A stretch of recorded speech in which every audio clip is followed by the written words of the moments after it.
వినుకొండ మాజీ శాసనసభ్యులు బొల్ల బ్రహ్మనాయుడు గారు స్పందిస్తూ ఇది కేవలం కక్షపూరిత చర్య. జగన్ గారి పట్ల ప్రజల్లో పెరుగుతున్న ఆదరణ చూసి భయపడుతున్నారు. అందుకే ఇలా కుట్రలు చేస్తున్నారు అని ఆరోపించారు. అలానే వైఎస్ఆర్సీపీ నాయకులపై తప్పుడు కేసులు నమోదు చేసి ఏమీ చేయలేరని న్యాయ పోరాటం చేస్తామని అన్నారు. వాస్తవంగా జగన్మోహన్ రెడ్డి గారిని చూస్తే భయపడటం అనేది చంద్రబాబు నాయుడు గారికి ఆయన చెప్పినటువంటి హామీలు అమలు పరచలేదు కాబట్టి ఆయన అవన్నీ ఎత్తి చూపుతున్నారనే అభిప్రాయంతో ఇలాంటి కేసులు బనాయిస్తున్నారు. రెండోది చిత్తూరు వెళ్తే మామిడికాయలు మొత్తం రోడ్డు మీద పడేస్తున్నారు.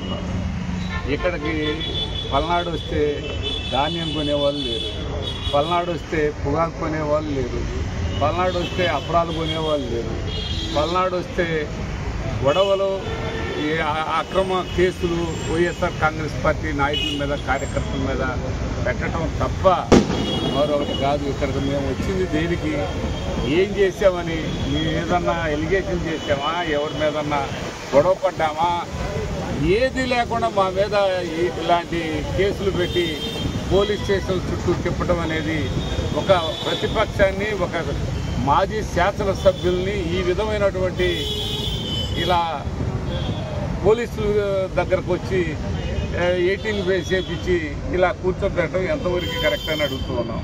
ఇది తప్పు. చంద్రబాబు నాయుడు గారు తప్పులు కప్పిపుచ్చుకునే దానికోసం ఇలాంటి అన్నీ కూడా చేస్తున్నాడు. సంక్షేమాలు ఇవ్వాలంటే అవన్నీ గాలికి వదిలేసి, ఇవన్నీ రైతులకు గిట్టుబాటు ధర గాలికి వదిలేసి ఎక్కడా పట్టించుకోకుండా ఇలా మిర్చి రైతులు ఆత్మహత్యలు చేసుకుంటున్నారు. ఇలాంటివన్నీ పొగాకు రైతులు ఆత్మహత్యలు చేసుకుంటున్నారు. వీటి మీద మీ అభిప్రాయం ఏంటి చంద్రబాబు నాయుడు గారు? ఇలాంటి వాటి మీద మీరు ఏమి ఇస్తున్నారు? ఎలా రైతును ఆదుకుంటున్నారు? రైతులను ఆదుకునే ప్రయత్నం చేయండి. అంతేగాని మాజీ ఎమ్మెల్యేలని, మాజీ ముఖ్యమంత్రులని మీరు ఇలాంటి నిర్బంధమైనటువంటి కేసులు, అక్రమ కేసులు బనాయించడం కరెక్ట్ కాదని ఈ సందర్భంగా తెలియపడుతుంది. కాదండి, అసలు ఏం చేశామని పిలిచారు?